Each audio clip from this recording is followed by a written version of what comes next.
So I'll go to that link also and Awesome. kind of take a look and see what they see. Okay. All right, so it does say live, which is nice. Okay, good.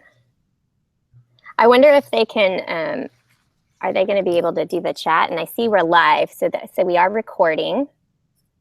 That's good. Let's see. Chat. There's a chat on the top left.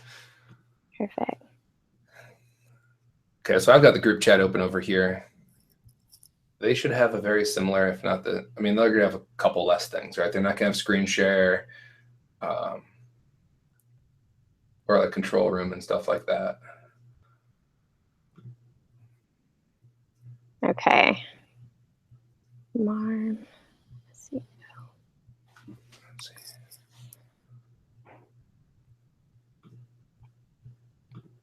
I'm going to post it on Facebook right now. Cool.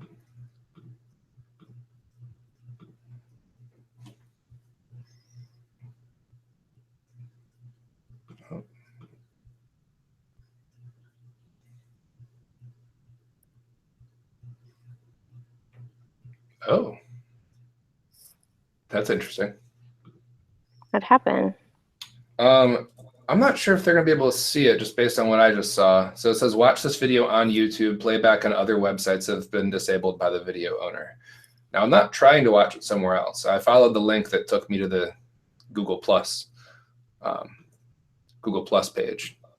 Maybe I should try the one I gave you where everybody has access. And I'll just tell them to mute their stuff. Oh, you're limited to, I think, 6 or 10. So that won't scale very well. So I wonder how we get them in. I'm looking at that right now, seeing what we might be able to do here. I don't know why it thinks it's trying to play it somewhere else. I mean, I clicked their own link. They're transitioning stuff right now, though. So yeah, I saw that September 12th or something. It said. And apparently they've already made some changes. So yeah, when I tried to go into YouTube, there used to be a Hangout button. It's gone. You can actually stream from YouTube now. It looked like they had a YouTube button, but I didn't know anything about that, so I didn't do that. Probably should have. No, it looks like it's always streamed live to YouTube. It's decoupling it from Google Plus, but it looks like they have some sort of bug right now. That would be my opinion. I'd call it a bug. I wonder how we'll have to see how we could probably get them in here. In here, I'm messaging you right now. You want to create? Okay, awesome. And put it in maybe we could do it. Yeah, I'm going to create a bit.ly. Okay. I'm a big bit.ly person. I can tell. It's just so much easier. I hate long links. Okay, so I'm just going to copy and paste this because it won't matter on Facebook.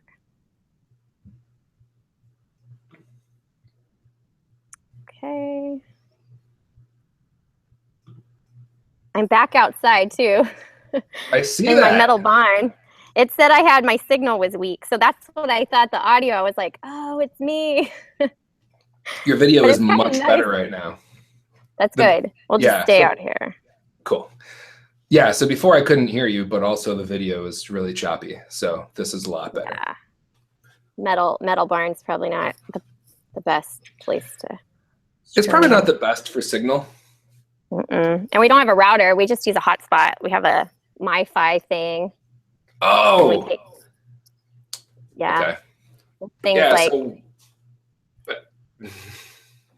What are you gonna say? I was gonna say that. No, that's fine. That explains why whenever it's raining, which seems to be always raining in Texas apparently, but whenever it's raining, you're always like, oh, my internet's really slow. So I was always like, man, why is your internet so slow when it rains? Because we live out in the country. We don't have there's nothing out here. It's crazy. Yeah, I mean, that's really your only option. Head to, and I'm going to put the link. Paste.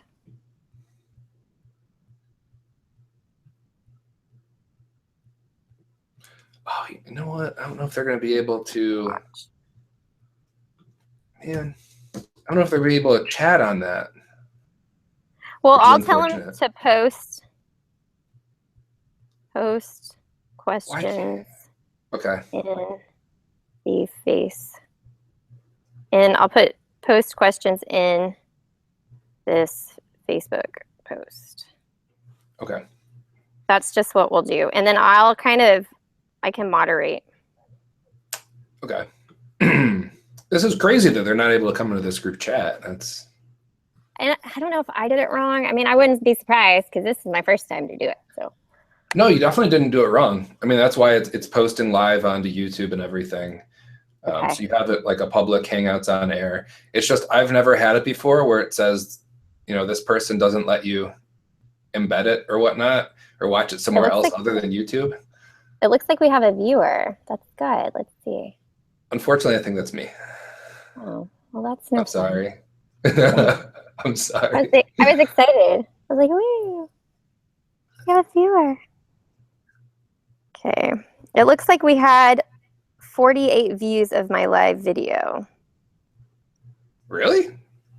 Yeah. Oh, you're live. Okay, Facebook Live. I was about to say, where they all? They were here and they all left. What happened? Yeah.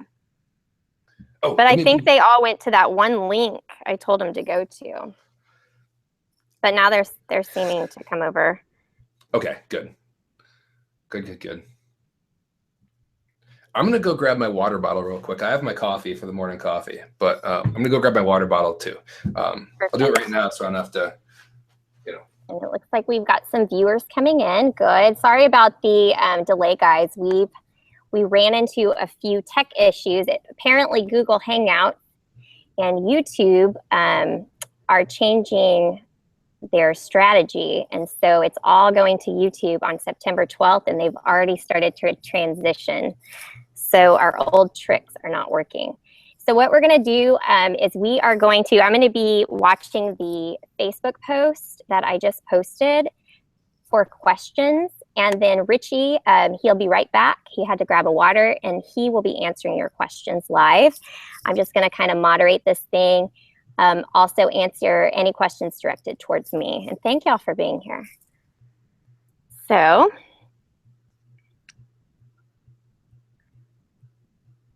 I'm going to make sure to put a few people. Let me see.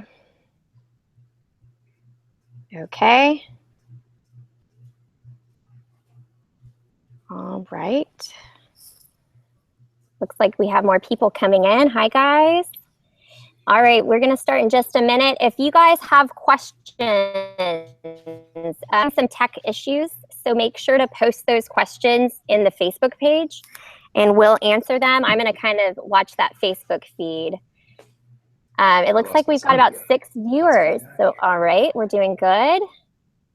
Hi, Richie. We're getting people in the page. Thank you guys for hanging out and waiting for us patiently as we figured out some issues going on.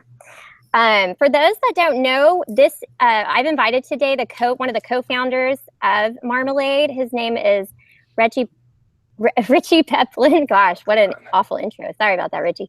Rachel, I lost my sound again, and I'm going back to the same thing I did before. Oh, no. Let's see.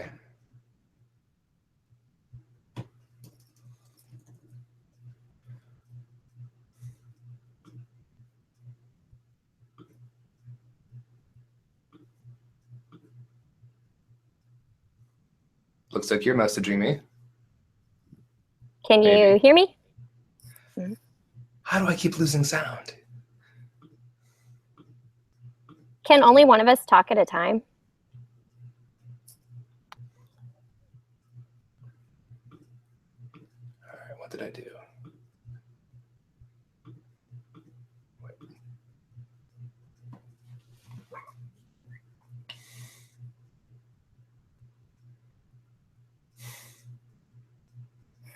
Okay, guys, I noticed that Sheena is online. If you can hear me, Sheena, in that Facebook page on that post, please let me know if you can hear audio, please. Sorry.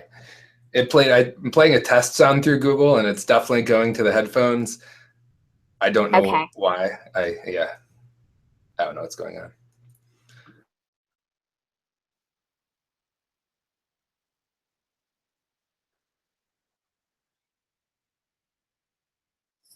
Okay, perfect. Okay, we can't hear each other, so we think that y'all can't hear us. So I'll let Richie know.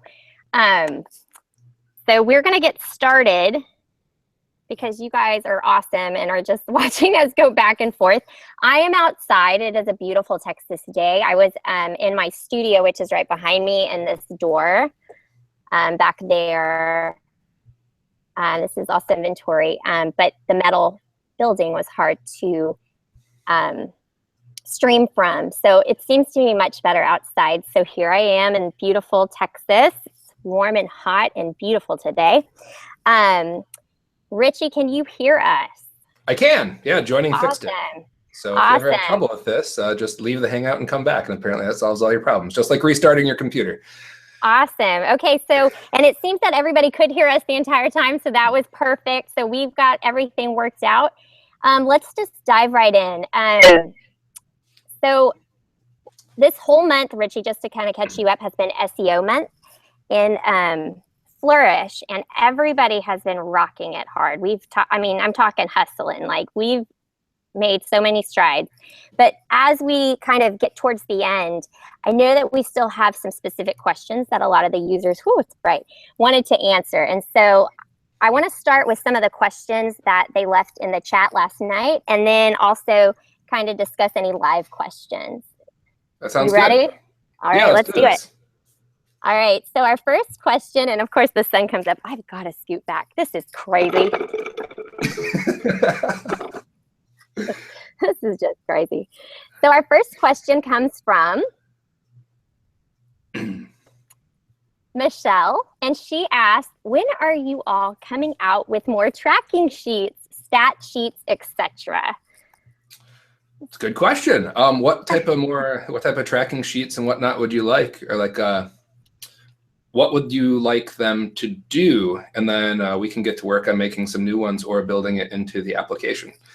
So along those lines, Gordon is hard at work making version 2 right now of Marmalead. So we've got a lot of exciting new features coming out with that. Oh, awesome. That sounds like that sounds really cool. I know a lot of our, whether they're new to Marmalead, the entrepreneur plan or not, a lot of them are taking advantage of those, the leveled sheets. And so that's something that I think is really resonating with Marmalead users. And so I think it really does help us to guide us through the process of tracking and getting that great data. So I think anything that y'all provide like that, it's definitely resonating with us as users. So absolutely. Good question, Michelle. That was awesome. Yeah, we've had good feedback on those too. And so some of the stuff we're trying to do is we realize that we give a lot of numbers. And one of the trends we notice with our users and customers is a lot of the ones that just pick it up and they're like, wow, this really resonates with me. They tend to have more analytical tendencies, right? They tend to be people that are already using spreadsheets and stuff like that, doing formulas and, just more of that math kind of based, which of course is more of the exception on Etsy, right? So we're trying to bring more visualization and more of not having to worry about those numbers into Marmalead and doing more of those workflows in the app. But with that being said, absolutely, if you guys want extra stuff, tracking-wise, stuff like that, worksheet-wise, letting us know what types of stuff you're looking for definitely lets us build more worksheets and then eventually into the app as well. So keep those coming. That's awesome. That's very exciting, especially because there is a learning curve. I know, like I used to be a math teacher, so I had spreadsheets before I got Marmalead, but I can see how, if that's not your cup of tea, or there's a learning curve, it's definitely going to be helpful that it's actually built into the program. That's great. It looks like we have a few more people joining in, which is awesome. Let's go to question number 2. It's a 2-part question from Karen. Okay. And she says, I understand the concept of long tail keyword phrases and green color coding being a good idea for a saturated market like jewelry. But green high to very high engagement and green low to very low competition also tends for her to mean low views or very low views. So her question is, do you recommend we also make sure that along with the green color coding for both, that the views also need to be at least 50 views per week with at least 2 or 3 favorites per week, which she says is hard to find? Or should I be going with moderate to high engagement and moderate competition with 50 plus views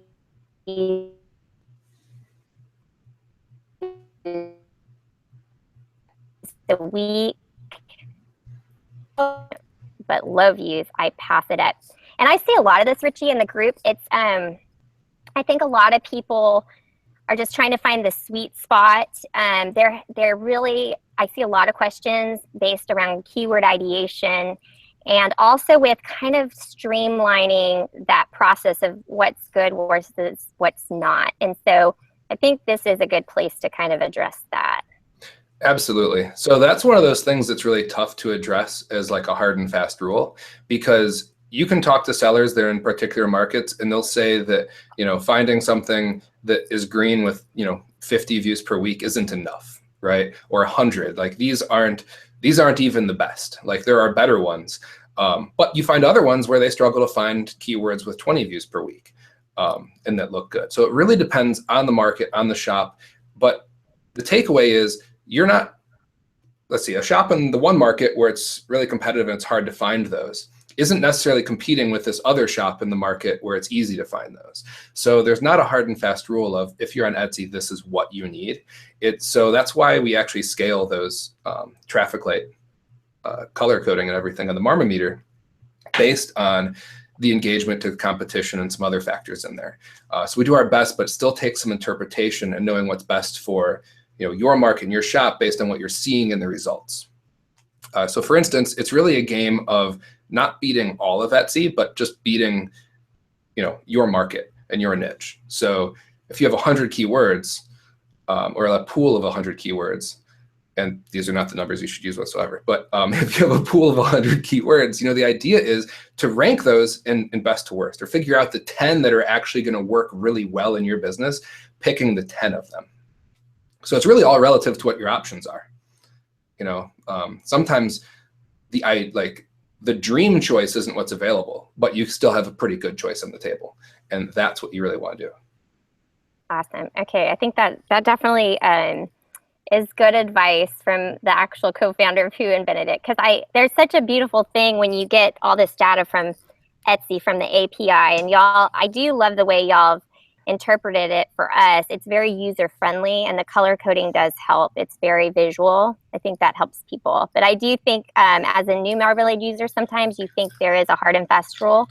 But maybe just diving into that data a little bit, especially through the keyword search, not the comparison. I think a lot of times you can really look at sometimes like average views a week and things like that. You can kind of get a sense of how to rank those green engagement words too sometimes. So absolutely. All right, let's go to the next one. It's again, Karen has one more question. It's again with long tail keyword, and you may have, I think you did touch on this a little bit. It says, if I use a long tail keyword phrase like personalized silver bar necklace, do you suggest I make a tag for personalized silver, or use just personalized by itself as its own tag? I know to use the keyword phrase personalized bar and personalized necklace, or should I use both? So here we see this a lot, just people as they're creating titles, they get kind of caught up on those tags. Yes. And I can address this as well, but I'll let you go first. Okay, so this is another one where, and this, I understand, like the concept of it's all really relative to your competition can be challenging, because it is nice if there's just a clear like A, B, cut and dry, black, white answer. This is one of those things where, okay, so if you have, let's see, what was it? It was personalized silver bar necklace. So do you make one for personalized silver or use personalized as its own? All right, so if personalized silver, and I'm not counting these characters, but if it fits as a tag, that's going to be stronger if someone's searching for personalized silver than having personalized and silver separately as tags. How much stronger is really tough to tell, right? Because it's Etsy's algorithm, and there's other stuff in there too. But it really comes down to the strength of your competition.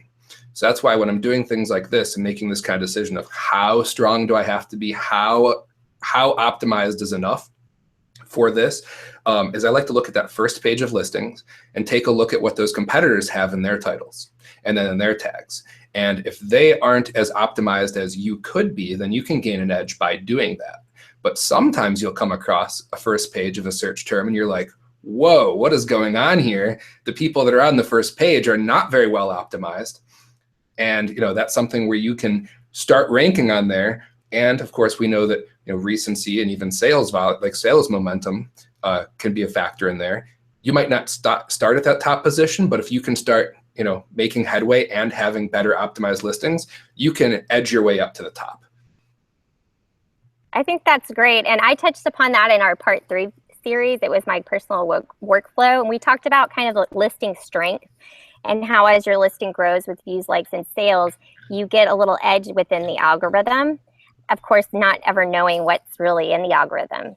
We do know titles and tags are important. And just like you said, you can do a very targeted keyword, or you can cast a wider net and do a wider where you use more of the 144 characters. And that's all a part of your strategy. And I think that's perfect. Just looking at your competition and just getting ideas of what's ranking and what's not, and how you're going to have to leverage your titles and tags for that, I think is really important. So I hope that made sense. But okay, so hopefully we answered that. Oh, yes. So with views and favorites, one thing I want to caution against is just sending a bunch of untargeted traffic to your listings, because just views and favorites isn't actually productive for Etsy. So they defend against that with something called conversion rate. So if you just, post a bunch of stuff, participate in click parties, things like that, and just send traffic, Etsy's going to see that your listings aren't actually converting. And then they're not going to waste their precious space, because keep in mind, Etsy's in the business of you selling, right? They want buyers to find what they want, and they want to sell more. So when they do a search, they want buyers to find, what's a good fit for them. So if a bunch of just random traffic is coming to a listing and no one buys it, they think it's kind of a dud. And they only have 40 some listings per page. And that first page, of course, is far more valuable than any other. So they're going to knock that off the first page if it's not working. Just like you would do, right? You wouldn't keep your listings as a featured item if they're not working. Like, wow, everyone loves buying these 10 items, but I really want to sell these ones even though no one's ever bought them and probably never will, right? So use that space wisely. And you mentioned strategy also. So I think that's something that shops get caught up on too, is they find a couple good keywords and just want to tag everything with them. But it really comes down to a strategy. And I feel like, yes, there is a place for those broad, really competitive keywords. And then there is a place for those keywords that don't bring you a lot of traffic, but when they do, they're very serious people, right? Like they've gone down this journey. They've started here, very broad out. No, I'm looking for a shirt, and then your t-shirt, and then you want a funny t-shirt, right? And it goes down the line. So when you catch people down here on those more specific, those long tail, they have a lot more intent to purchase.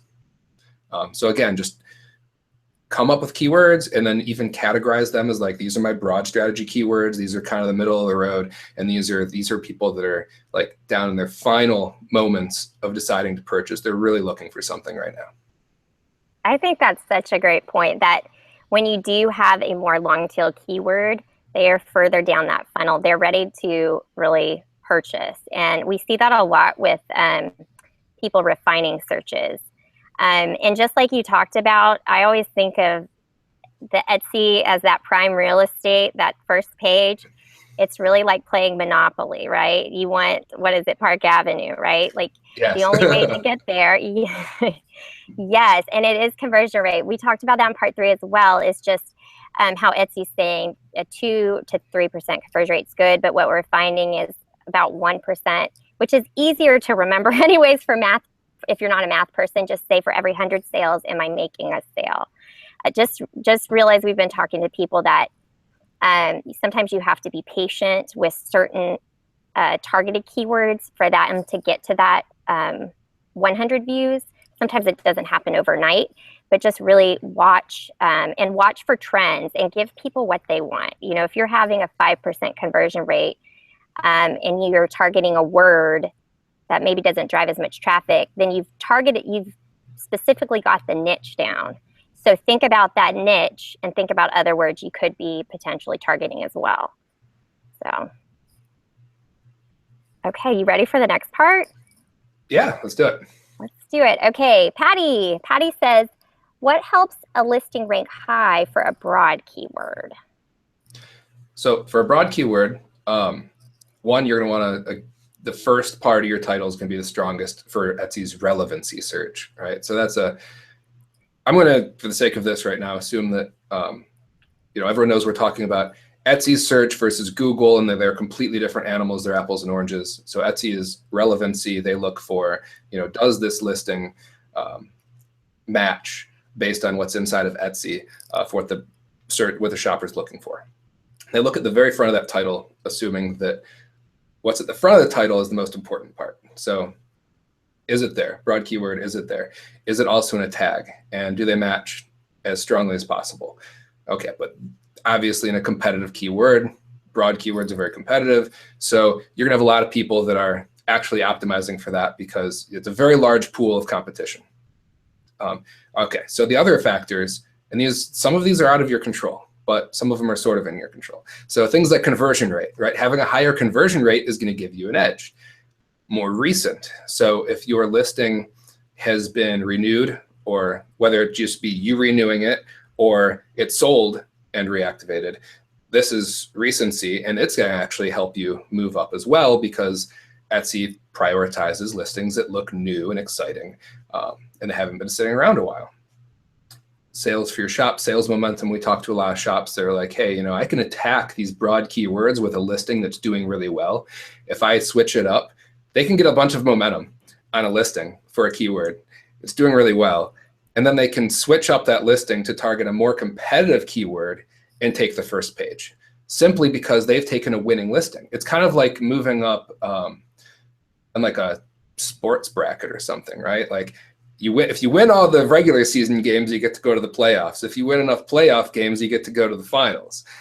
So they move up.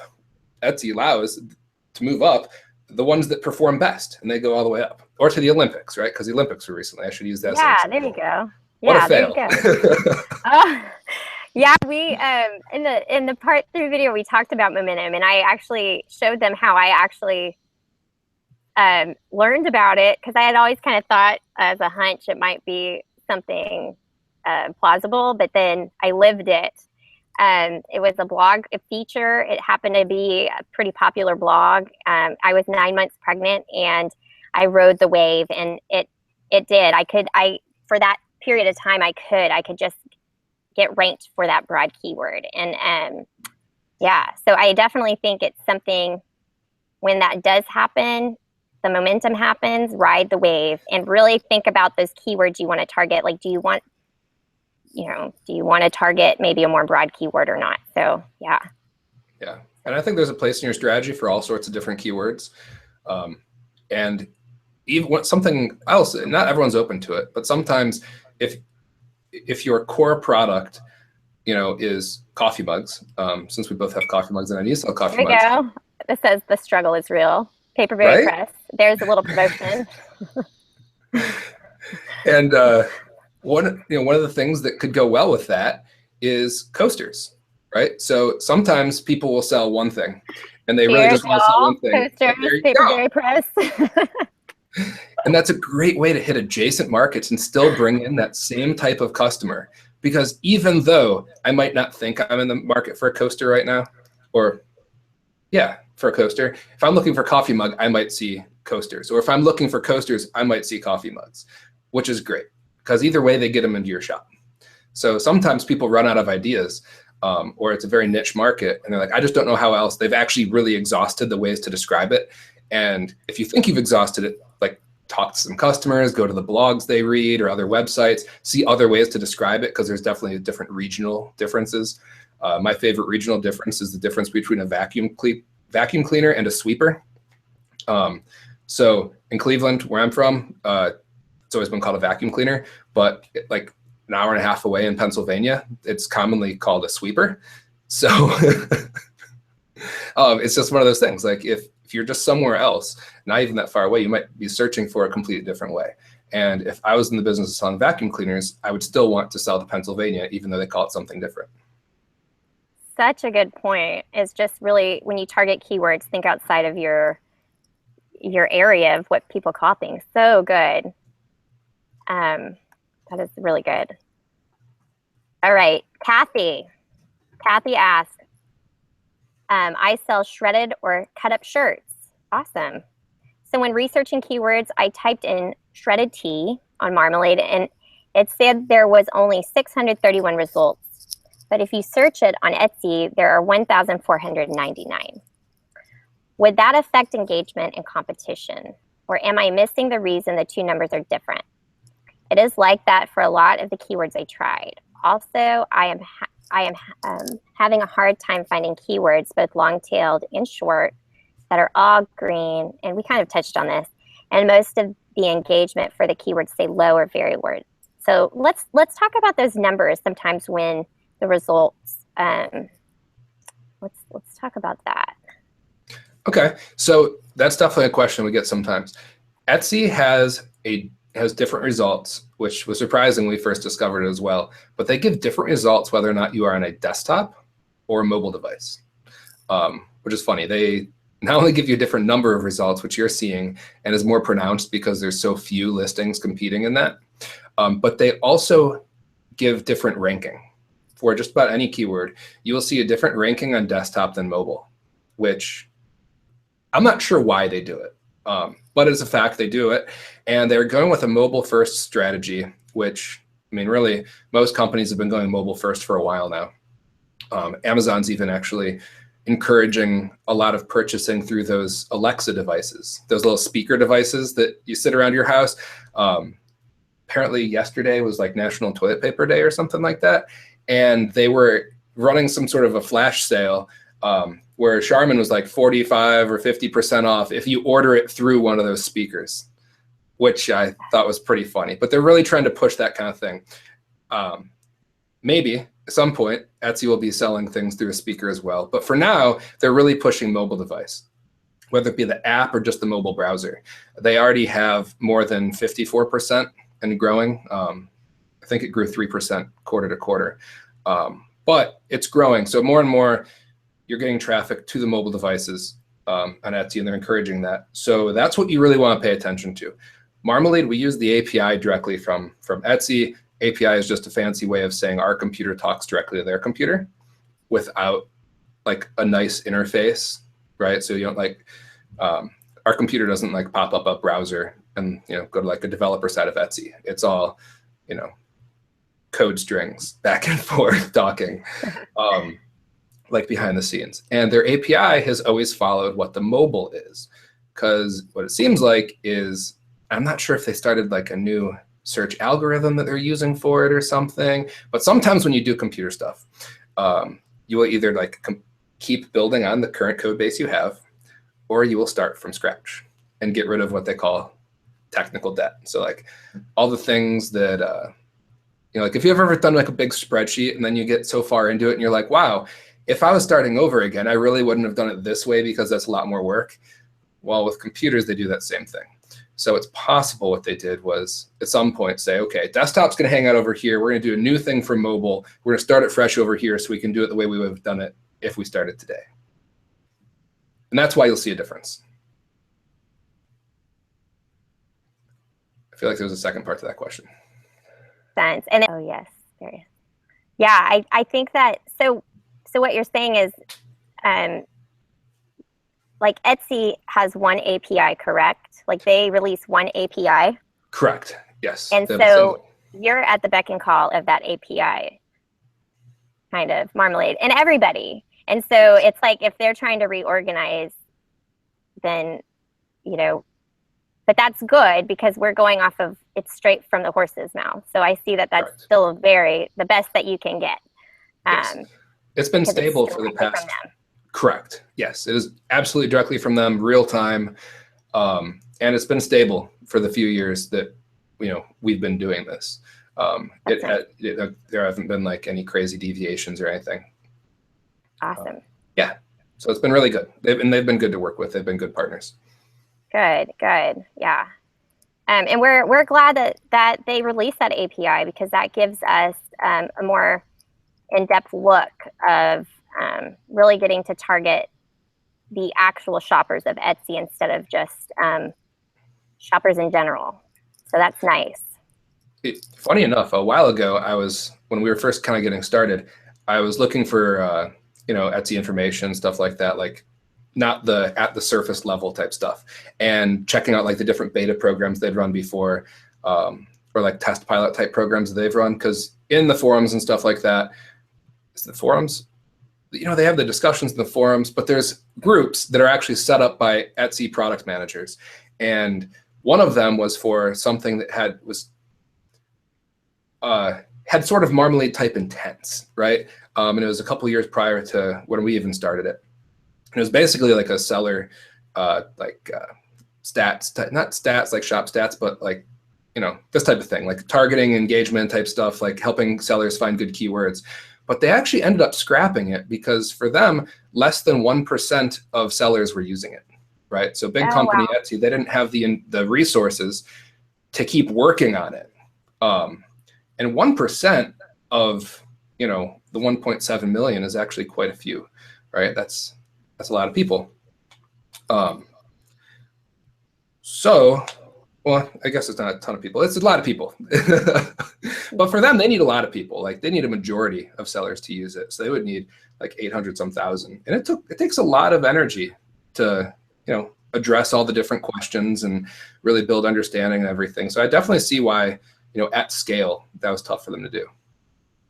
So kind of coming back to it, the reason they do the API is so other people can take that type of innovation and kind of pick up the torch and, people helping people.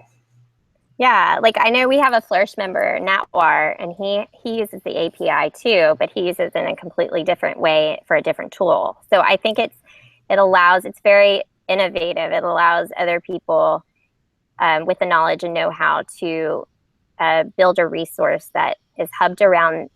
It's a win-win basically. It's in my eyes. Yes. So. Yep, I know Natwar. I've talked to him. He's good people. Yeah, I've never met Natwar, but I've seen him in the group, and he looks like a neat guy. So he's really nice. You should say hi. Yeah. You'd like him. All right. So thank you. Okay, so we've got 2 more, and then I've got a handful on the Facebook page. So Catherine asked, and this is more of a statement. She says, please, please, please. And I hope that's the way she said it because I'm going to interject. She says, please, please, please, can you design a high throughput search, which would let us import a CSV file full of keyword suggestions from AdWords into Marmalead so we can find out the engagement and competition for them all in one easy step, please. So with version 2, we are making progress on what I'll use her words of high throughput search. It's not going to do an import of a CSV simply because a lot of Etsy sellers don't really know what that is. Rachel, do you know what a CSV is?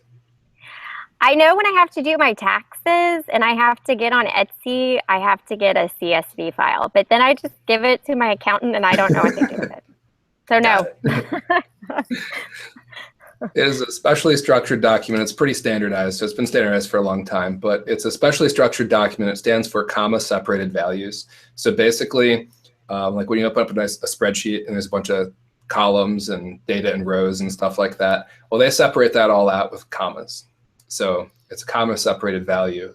And it's basically, if you opened up one of those and you didn't let Excel like convert it into a spreadsheet, because it knows how to do that. But if you just opened it like a text editor, you would just see one huge line that's all separated by, there's values separated by commas. Problem is, if there's a lot of room for error. So we try to avoid a lot of things that have room for user error in there, because in my experience with other software companies as well, and pretty much users at all levels, once you start getting into things like exporting a file from here and then importing it over here, things can happen, and then people have a bad time because it's not working. Then you end up doing like a lot of hands-on work to support it. So we're going to try to avoid things like imports. Something like a copy and paste, like a mass copy and paste, they're comma separated. That would be a lot more in line with something we'll do. But with version 2, let's take a look at that and see if that addresses more of the needs behind why you would want to do that. And we'll go from there. Yeah. Yeah, I think that we're all going to be on pins and needles about this version too. So we're cracking the whip over here at Flourish. Come on, right? Good, good. Yeah. Okay. So Christina says, I have homeschool shirts that I sell on Etsy. Awesome. However, what I'm running into is there is only so many ways to say homeschool shirt. How do I get deeper to include more of what people are looking for? And she does say SEO is new to her, so she's new to it.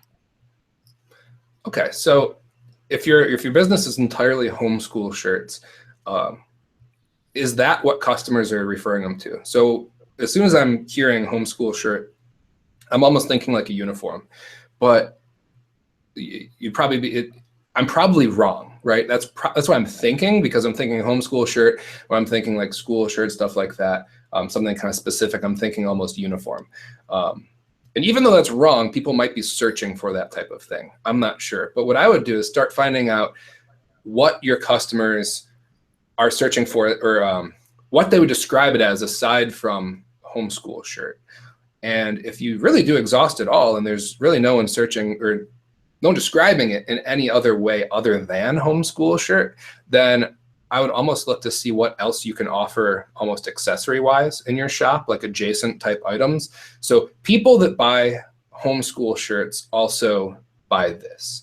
And then you start getting those same type of people into your shop. Now you'll see, and I like to always take things from kind of like big brands too, because they've got a lot of money and huge sample sizes to figure stuff out, right?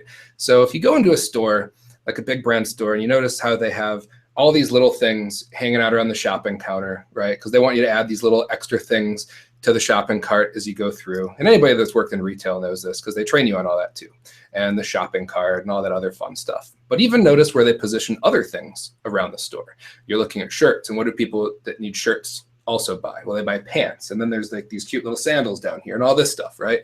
And it's a trap, and I see people in it all the time. But it's a fun trap. That's me. I'm in that trap, and I like right? my trap. It is a fun trap, and and I know about it, and I still think it's a fun trap.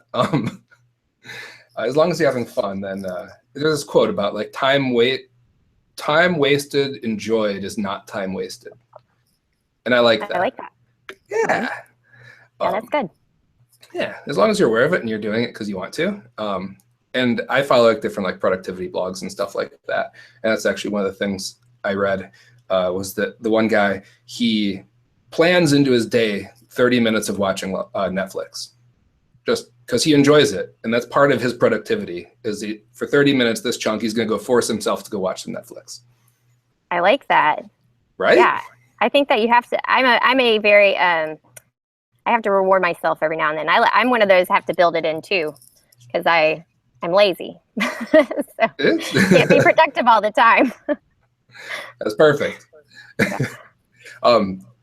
So specifically with these homeschool, I guess there's a couple things I'm also thinking of.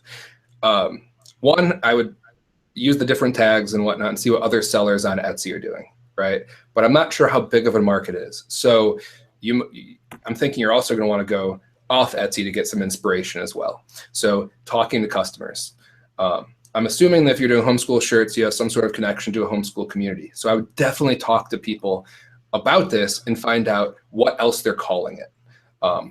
Maybe even where else do they shop for this kind of thing. There's probably blogs, there's probably other stores online. I would check those out and see what they're referring to things as. Like check out their listing titles and stuff like that. Check out the descriptions, see what words they're using to describe these. Write those down, plug those in, and then see what comes back to, and just kind of keep snowballing this. This is part of that brainstorming process. So yeah, really just start seeing what other people are doing that are in that space, because I'm assuming you're not the first person to do homeschool shirts. There's probably other businesses that are doing it, and they're surviving. So what are they doing, and what are they calling it? And what else are they selling also? Because that could be part of it. Just that could be part of the strategy. Yes, there's a limitation. You can go from here to here with homeschool shirts and get this much traffic. But if you want more, you have to start hitting like those fringe edges all around it, the adjacent. So check out what they're doing. Chances are, if people have been in the business for a while doing this, they are profitable and they figured something out. and whatever they're doing is probably working. So take a look, and whenever you try something that someone else is doing, though, always try to figure out why it might be working, so that way you can figure out if it's a good fit for you. That's great. Great advice. Great. So we're now into the Facebook Live questions. And so these are all people, we'll say hi. Hi, they're all here with us. So these are your actual questions. Hello. So we're going to lead off with Sheena. So Sheena says her question is if she has a keyword that is all green, do I need to consider any of the other information available on Marmalead, such as maybe the average views a week? And if you would look at average views, how many would you look for? So I guess just kind of breaking down that information on the main keyword search page. Cool. Yeah, if they're all green, there's still reason to look at the numbers to an extent, right? So we've tried to make it as visual as possible, but there's only certain things, only so far. So when I was talking about, for instance, having almost like, different categories of your keywords depending on your strategy. So you might say, okay, this is all green, but then you'd look at the numbers and say it's also competitive. So you might have high engagement, low competition relative to one another, look at it and be like, okay, so relative to my other keywords, one with 30,000 listings of competition is actually broad for me. And then if I look at one that has 5,000 listings of competition, it's still all green, then that might be more specific, more long tail. So even if you just have two categories, just to make it simple, I would even just look at it that way and say, look, this is broad. It has this many, this much competition, this many competing listings. That's 30,000. This one's 5,000. They're different. The views per week is still, again, all green because it's competition, it's engagement compared to competition, category page and everything. So you can have 100 views per week, 30,000 competition, green. You can have 20 views per week, 5,000 competition, green. They're both good, but they both have their place in your strategy. That's great. That was good advice. That was a good gold nugget, I think. Because I think a lot of us get in that document and we see a lot of numbers and really good stuff, and it's just kind of getting an idea of, okay, what do I really need to focus my strategy on? So I like that. That was great. Sheena also notes, she said that she's using the worksheets right now in real time as she's listening to us and working on her shop. So way to go, Sheena. That's awesome. And yes, use those worksheets.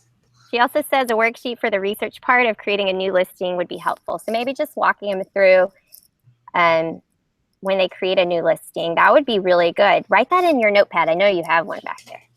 Oh, I do. We're gonna give you a to-do list over there at Marmalead. Come on.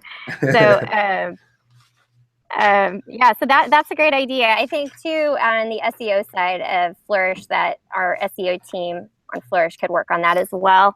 Is just kind of come up with I know a lot of us are big on workflows, so just a basic workflow, and then you could build in your personal strategies. That's really great, Sheena. Great idea.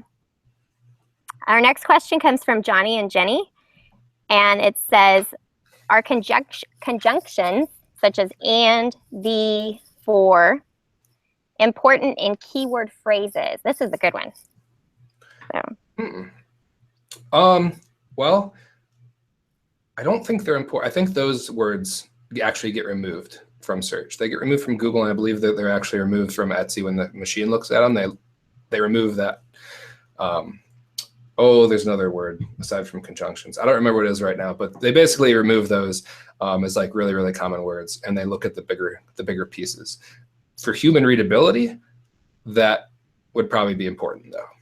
So yeah. If it's not going to hurt you to put it in there, it's not going to hurt you in search to have them, and I don't think it's going to benefit you from getting rid of them, but you will gain the person edge, the people edge by using them. That's such a good point. I think a lot of times that we can get so tunnel vision, like we get those blinders that those horses have when they're leading a cart into, like, say, an SEO strategy, that we forget that about the buyer. And I think a lot of times if we reverse that and say, okay, let's think like a buyer, because that's where they start with.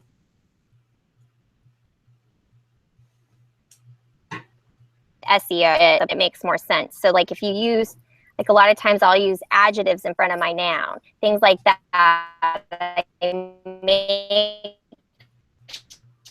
sure that it's ability. I'm trying to use great because it actually ties in pretty well, I'm finding, with the SEO. I'm not saying it hold me back or limit me in any way. So side note.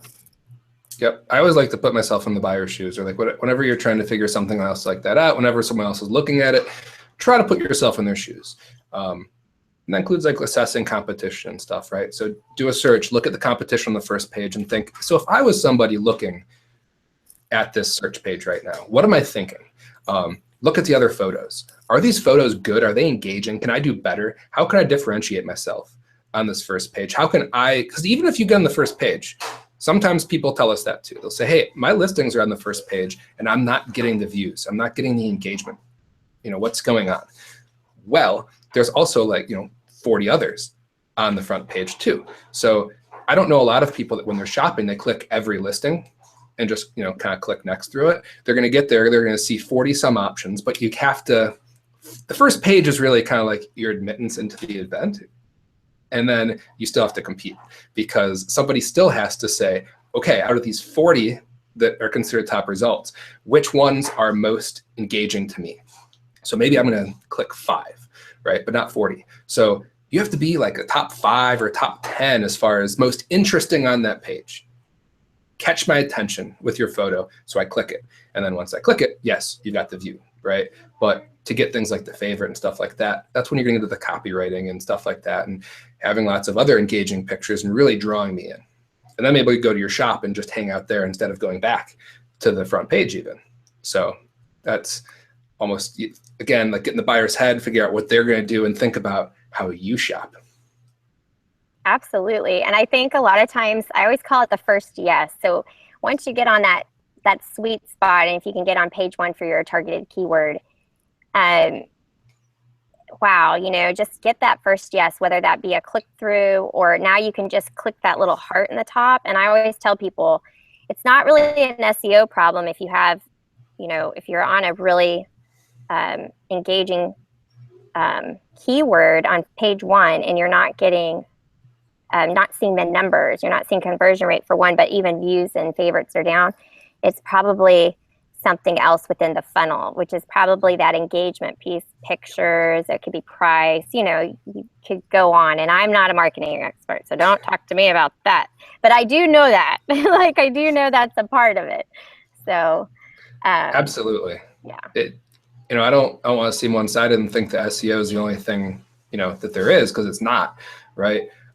There's not many businesses or shops or really anything out there that will tell you like, now we don't need more views. Like a lot of problems can be solved by simply having more views, as long as they're even somewhat targeted, like a broad search. That solves a lot of problems, but it doesn't solve everything. In fact, a lot of those other things, you can't even begin to test and assess to see if it's working. Like you can't test to see if better descriptions are going to get you more sales until you have the views. You can't test the photos until you start, getting more traffic there too. But once you start getting those views, it's really important. I'd say, learn how to write good descriptions, just some basic copywriting skills, right? And you can definitely find some stuff. Who is it? It's not Neil Patel. I don't know if it's Crazy Egg or something else. He has a big guide on copywriting. He does these like kind of like the definitive guide to, and one of them's copywriting. Like look through one of those, pick some stuff up. Chances are, if you've never looked into that stuff before, you're going to get better at it just by reading it and thinking about this as you go through. That's awesome. And I was going to say, and then photos. Like, again, if photos aren't your strength, check out some quick guides. We've got a couple articles on our blog post even about taking good product photos. Take a look at some of that stuff and just implement a couple of those tips. You don't have to be a professional photographer for the most part to compete well and be one of those top listings right now. That skill level is not there yet. Maybe one day the first page of searches will be full of listings that have professional looking photos, but right now that's not the case. And by the time it is, you're gonna keep being ahead of the game. Mm-hmm. as opposed to waiting until it is and trying to catch up. Nice. Yeah, this is all great stuff. And the great thing about the community that we're talking to today, Flourish, is that they have experts in there. So guys, like, you guys can read this, you know, educate yourself. Like Richie said, go and learn as much as you can. But then when you get stuck and have questions, reach out to the Flourish experts in that area. That's such a win-win. And I know a lot of them also, you can hire for services. You just have to ask. If you're at an area in your business where you just need to either automate it or just get it off of your to-do list and let somebody else. If you're not there, or that's not for you, you're not ready for that, just educate yourself and then use them as just somebody to bounce ideas off of or troubleshoot, because that's the great beauty of Flourish. So keep that in mind. Now, I notice we're almost running close to the end of the hour. We have a handful, so we're going to call this the power round, and we're going to kind of, I promised them an hour. We were a little late to start, but we'll try to run through the last few if that's okay with you. Yeah, it sounds good. Okay, send me the bill. Just playing. Okay, that was a joke, guys. We're not actually paying him. He's here, but he's actually here because he wants to be. Okay, so Sheena has another question. In the trending keywords, when I search them on Marmalead, it has a very high engagement, but also a very high competition. So should I consider using these keywords? If so, where would you go about using it in the titles and tags? And I think this kind of plays off of that momentum and the listing strength and stuff. Absolutely. So if you're going to actually really any keyword that you're really targeting, that you really want to go all in targeting, make a listing, either make a listing or choose a listing that you are going to target it with all your heart. Okay, so put it in the front of the title, put it in the tag. In fact, if you really want to strengthen it, and this kind of goes to that kind of copywriting type thing, whatever brought them there. So you get to the first page for funny coffee mug. Okay, make sure, obviously, right, it's going to be broad competitive. You're there. When they open it up, make sure that whatever brought them there is still matching their expectations. Don't be talking about something else. Don't be talking about very serious coffee mug there, as an extreme example.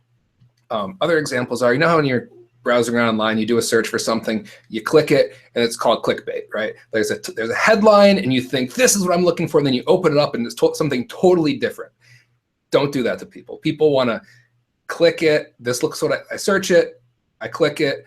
I think this is what I want to start reading it. It confirms it, right? So, this funny coffee mug. Oh, okay, cool. Like, it's still funny coffee mug, right? People just want the assurance that they're still there. And it seems basic, but I think it's lost on a lot of people. But as far as those trending, yeah, highly engaging, highly competitive. Yeah, because this is the stuff that is trending right now, right? And you can, again, kind of ride that wave. Now, if you want to target those, target like all in, don't change all your stuff to it. I like to say like 3 to 5 listings. Otherwise you go past those 3 to 5 pages, you're competing with yourself. But target them. Take something that you think is strong, that has good conversion rate and has all the right DNA to compete in that, and throw it in the race. And go all in though and try it. And again, part of your strategy though, right? Like there's different stages. That's awesome. Okay, you have a friend there. I hear her. Yay. I'm a mom too. Yay.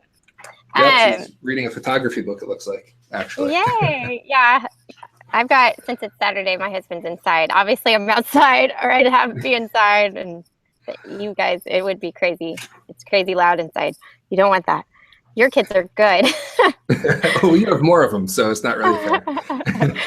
So that's awesome. I think that was spot on. I think there was a lot of great information in your answer.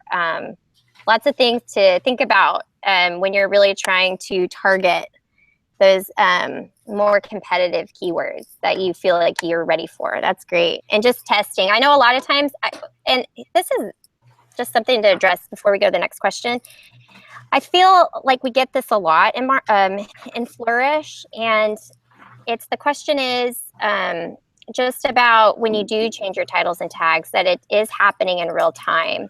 But Do we know if there is, do you get deducted in the algorithm? Is that plausible that we're getting deducted for making those changes? That's something I don't know if I need to reach out to Etsy support and address that, but sometimes people feel like if they change their titles and tags too much or too often, that might kind of hurt their SEO score. I'm not quite sure. That would really surprise me. It would also surprise me, nothing at all against like Etsy support and stuff like that. But working in software companies, be careful of the advice that you get from like a support and stuff like that. Because there's often, I know how actually some of you may have worked inside software companies and will either disagree or agree. But there's like a team of developers that tend to be like, you know, the development team, and they're over there and people are like intimidated to talk to them because, you know, they do like the code stuff or whatever, right? And they wear their headphones, their hoodies and stuff like that. And they look like the people you see on like the social network and stuff like that, right, in those movies, right? And then there's support, and they deal with all the customers and the questions and everything. And sometimes the information is not always really coming together really in like a really good way. So whenever someone tells, and this goes for anybody, like whether or not you're talking to someone to support, whether or not you're talking to an expert giving advice, anybody, like always compare kind of your own experience with what they're saying, because the truth typically lies somewhere in the middle, right? Yeah. I was actually just watching, sorry for the long explanation, but just no, this is great. This is great. There's something called Whiteboard Friday that a guy named Rand Fishkin from Moz, and he's a big Google SEO. And you might notice this whiteboard back here. And the reason I was watching some of these Whiteboard Fridays is because I got this whiteboard. And then you probably see these big lights right here that the webcam doesn't do a good job of getting rid of. But so I'm trying to start like a whiteboard thing. Anyways, I was watching one of these, and his topic on this one was how much should we react to the things that Google says about their changing the algorithm, right? So Google announces this change is going to happen, and then everyone, like the internet breaks because everyone explodes on Twitter and everywhere that Google's changing this, and then everyone's SEO is going to fall apart, and their businesses are going to shrivel up. So he's kind of going through them all and like taking these statements and assessing based on like what they do, because they do a ton of analyzing what's actually happening. Right. And so he's looking at these different statements. He's like, so we didn't really notice a difference when they said this, right? Like this thing didn't really happen. Oh, okay. I don't want to confuse anybody, but there's something called like redirecting a page. So like if you want to discontinue a page, you can send that traffic to another one. There's like different codes you can use. And so someone asked one of the, I believe his name was Matt Cutts. Like he's the guy that customer facing, very involved in the Google search algorithm stuff. And they're like, hey, so does this matter? And they're like, it's not considered in PageRank. Well, PageRank is the very first, back from like 1997, algorithm that Larry and Sergey came up with back in college for Google. But it's like, now it's like this small percentage. So when you start hearing about like PageRank is like the algorithm in Google, it's like a small percentage of it. There's hundreds of other things going on in there, right? So he's like, okay, the operating word here really is, this doesn't matter for PageRank. It doesn't mean it doesn't matter in the overall algorithm, because they were seeing there's a difference. So the way you ask a question can also change the meaning, right? So you ask Google, hey, does this matter in PageRank? And they say, let me get back to you. Okay, we asked, we looked into it. It doesn't matter in PageRank. What we really meant to ask is, does it matter for ranking? Does it matter in the algorithm as a whole? Answer is completely different, because yes, it does. So that's I guess so good. Yeah. I guess the big takeaway is be mindful in the question you ask, because that's what you're probably getting an answer to. And so if you meant to ask it in a different way, do so. Yeah, I think that sometimes when we need clarification with stuff, especially with Etsy, we're limited to that, basically Etsy support. So we have to take it from the horse's mouth and work on that. But I think you bring up a good point, is that SEO is one of those things that's like a living, breathing thing. You're working on it every so often, and you're watching trends and seeing what's converting. And I think that you can start to make connections for yourselves. And yes, there can be things such as coincidence, but if too many connections happen too often, then it's highly plausible that, you can kind of come to your own conclusions and test that out and see. So I think a lot of us, and me included, like I get nervous about doing something. I'm like, oh, I don't want to mess, up. But I think you can't really mess anything up. Like, I mean, you can, but nothing's permanent, I think is no. And I think as long as I keep telling people, please record the tags and title that you have for that listing before you make changes too, because that's something just to keep record of and to date it, keep it, file, just open a Word doc or create a spreadsheet or something and just house it there. And because then you can really go back. If you make changes, you'll have all that information you can track your conversion rate through time. So and see, and y'all's leveled sheets help that. If people are using that is great. So we only have a handful of questions left. I was just thinking of something else. I'm sorry. Yeah, go for it. So as far as like being penalized for updating listings and stuff like that, another way I like to think about things is like, again, stepping into someone else's shoes and thinking, does it make sense? Is there any reason why Etsy would spend the time? Because now think of it, everything that affects search, everything that goes into the application has to be deliberate, has to have time spent on it, has to be tested thoroughly, it's expensive, right, to make these changes. So for every factor that goes in there, it better be worth it. So penalizing somebody for making improvements, especially when they're huge push right now, right? They're a public company, they have to grow. They're newly public, so they have to grow. A lot of new sellers, a lot of a learning curve. It wouldn't make any sense to penalize people for learning and trying things out.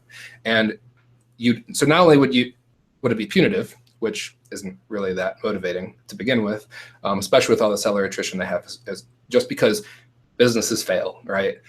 So you get a lot of new people, they show up, they think if you make a shop and don't do any marketing and this and that, then, or any SEO, that, people just buy it. And all of you on here know that's not the case, which is actually somewhat good for you, because, that means that, some of your competition just naturally falls away because they're not willing to hustle like you are.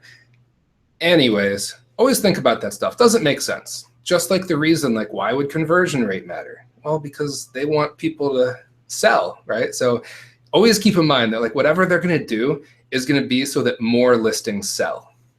And when we make money, they make money. Yeah. And so they're new. Have you seen their new facilities? You can go on Google and just search Etsy headquarters. It's amazing. Like, I don't know how much money it costs, but they got to pay for it. They have to pay for that. Yeah. They have a big rent check to write every month now. Yeah. So, so just think about that from the buyer's perspective. If you were Etsy, your job is to make the buyers happy, also the sellers, right? Because they need sellers too. But sellers need buyers, right? So what is going to improve the buying experience? And not letting people update listings would be bad. Plus, oh my gosh, that'd be such a nightmare to track. I'm just thinking about like how that would work in the actual software. That'd be nuts. Like to try to track like revisions on all of these millions of listings and then figuring out like, nope, that's too many. That's too many. You can't change it anymore. Deduct a point. Right? Yeah. You have to wait 90 days before you can make another change, or we're going to deduct points from you. Like, it'd be nuts. Yeah. Like, I'm sure the algorithm, because when I think of the algorithm, I think of it as being like a smart or not smarter than an actual person. I'm like, I'm sure it can figure out like people that are like really spammy or like black hat, like SEO, like it knows all that stuff. But just the organic like seller stuff of us updating, I mean, that to me is just so organic as a seller. Like, if something's not working, you're probably going to go in and change it, like you're going to try to improve so that you can target your niche better or get ranked higher, Yeah, I'm with you. But you broke it down very well from the expert. So that was great. So we've only got like three more questions. The next one is actually more of a Marmalead troubleshooting. So just maybe when you can address like where you would go within the software. She says, I don't think my Marmalead, this is Amy, I don't think my Marmalead works right now. I think because I signed up with a different email than what my shop is under. And so I think she just needs some help. So where would you direct her for support, for Marmalead support? So there's two different places you can reach us. You can reach us directly at success@marmalead.com. And actually goes to the same place, but you don't have to remember or type in the email. There's a little question mark, and I think that's up in the right, in the menu bar up on the right. There's like a little question mark, and we've got like some tutorials and stuff, but there's also a send us a message. They both go to the same place. So if you can log in, you can click that question mark and send us a message through there. If you can't log in, or things aren't working for some reason, and you're outside the app, success@marmalead.com, and we can help you out. It almost sounds like, though, that she signed up with one email account, had everything hooked up, and then came back with a different email account and probably didn't enter the shop name in there. Yeah. Maybe. And that's found under your settings once you're signed in, I believe, right? Yes. Yeah. And you have to spell it the same. I know like mine is Paperberry Press, and so I had to spell it just like it is in Etsy No Speak says. I know that when I did it, I just remember that from when I hooked it up. I guess it's the same. I'm not quite sure. Yeah, it does have to be the same. I think we strip out spaces automatically now because people were having trouble with that. But something we do see, if you've done this completely and it's not working, you'll probably figure it out quick. But sometimes people paste like the whole URL to their shop, like the HTTPS etsy.com/shop/ like your shop name. And that will not work either. So okay, so not just the physical shop name as it is in Etsy, not the entire web address, correct? Correct. Okay. Correct. Yeah, just the shop name. This is great. Okay, so Johnny and Jenny ask, will the engagement and competition of Christmas keyword phrases that I search for now as Christmas season gets closer? I saw this just the other day. Somebody had a Halloween item and they said, you know, I have this great Halloween themed product, but when I get into Marmalead, I'm just not seeing much for it. And so I was basing it off of trends, and that's a great question that we can get verified here. What are your thoughts on that? All right, so it sounds like you're looking for Halloween themed items and checking out Marmalead. So what you're going to see in Marmalead is based on what listings are available right now in Etsy. So what it sounds like is you are ahead of even like the earlier trend adopters. So they probably have those listings either inactive, which, you know, Rachel, actually you mentioned about at one point in one of your videos about leaving seasonal items active and just kind of put them to the back, which made perfect sense. So that makes a lot of sense. I hope everyone has watched that video because that was really great. And had some stuff I didn't think of either. But it sounds like that a lot of sellers have deactivated those listings or switched up the keywords, which I'm not sure what you'd switch it up to because it's very Halloween themed. I'm not sure what else you'd switch it to. But it sounds like they're not available to grab any information as far as, you know, how well those listings are performing. So unfortunately, we are sort of limited by that, you know, by like what's out there and available. So it sounds like you might just be a little bit early on that. Definitely still good to be ready to go assess those keywords. So maybe right now is a good time to do the brainstorming part. And as more sellers start to, you know, put those Halloween themed items back in, you can start getting the actual analysis part done. That's great. And I think just brainstorming off the top of my head, I'm thinking, because I know John and Jenny, they're asking about, like I brought up the Halloween incident, but John and Jenny are thinking about targeting some holiday items for December. And off the top of my head, I can think of things that I've targeted last year as like, I might put stocking stuffer or something. But Marmalead's a great tool because if you check it, like say right now, and you're checking once a week, you can start to see when that's really picking up and when you kind of need to hop on board. So you'll be ready. But sometimes I think we're tracking. Yeah. Yeah, And so then good. you'll actually track for you, and you can see it. And then when you see that start to ramp up, you know that's the time. It's one of And those you get up times to when 4, right? You get up to 4 words, right? Yeah. Yep. Right now it's 4, and it's nice because like the crowd. There's a book called The Wisdom of Crowds, actually. Who's that by? Something Surowiecki, John Surowiecki or something. It's a good book. But anyways, it's about the wisdom of crowds. And it's one of those things that works out really well with Etsy, is because in capitalism, when you're running businesses and stuff like that, the things that work as strategies tend to stick around, and the things that don't tend to go away because they don't work. So that's kind of nice. And so when a lot of other sellers are starting to ramp up on these keywords, it's a good indication that, okay, it's that season. Kind of like when you go to Target and you already start seeing Halloween stuff, and then you go to the grocery store and then you see signs on the window for like, hey, so-and-so is doing like haunted Halloween stuff already. And then it's not even September yet. Yeah, absolutely. It all comes in a batch. Yeah, it does. It's crazy. So that was perfect. And we have 2 more questions. And I just got on my laptop, I'm at 8%, low battery. Your Mac will sleep soon. Oh. So we're going to answer these like in real actual rapid fire, or it's just going to be over. So that's my fault, guys. I'm outside. I don't have a plug. Okay. So Carla asks, hope this makes sense. When I save a photo, generally it is saved with random numbers dots, JPEG. Does it help your SEO if I name the product on the photo, like blue handbag? Just curious. So this is a good question. I've answered this before, but for Etsy specific, I'll let you answer that.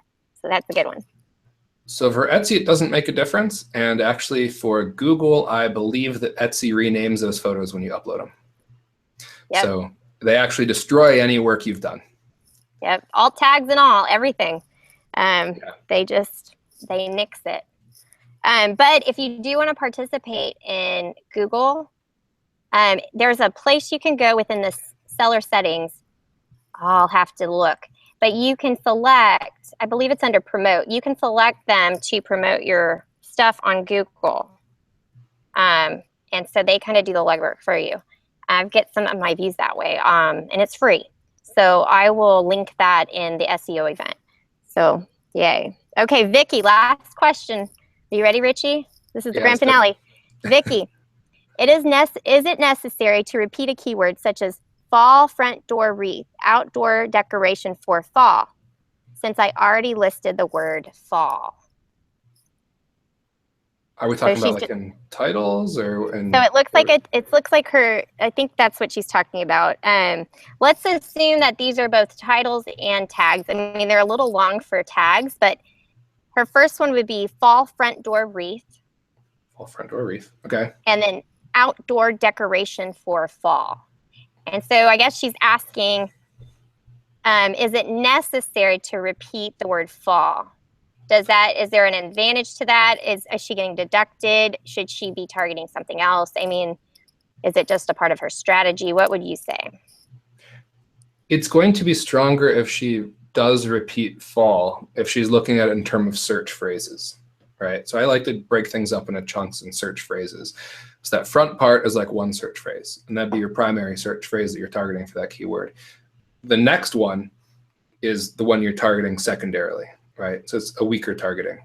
But if someone searches that second search phrase and it includes fall, then it's going to be stronger with fall here than like up here, right? Because it's all together.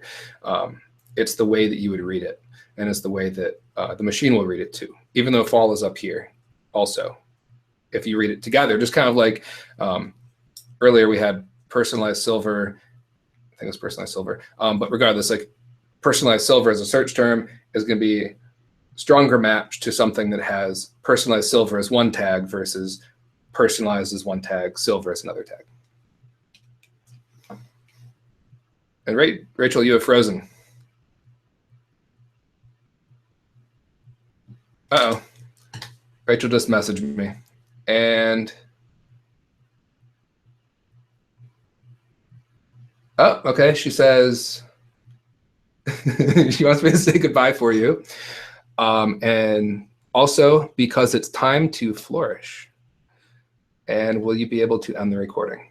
I think I will. So unfortunately, guys, oh no. I feel like this just ended because she left. It says I'm still live, but I'm not sure if I really am. I'm going to assume I am for this moment. So unfortunately, guys, I hope that is all the questions, because I am not in the Flourish group, so I can't see if you're actually typing other questions in there for me. I hope this was really helpful to you. You know, like Rachel said, her MacBook just ran out of battery, and she's outside of the barn without power. And it's time for her to go flourish right now. So hopefully this was helpful. I enjoyed doing it, and you know, get out there and hustle like Rachel said you've been doing. Until next time.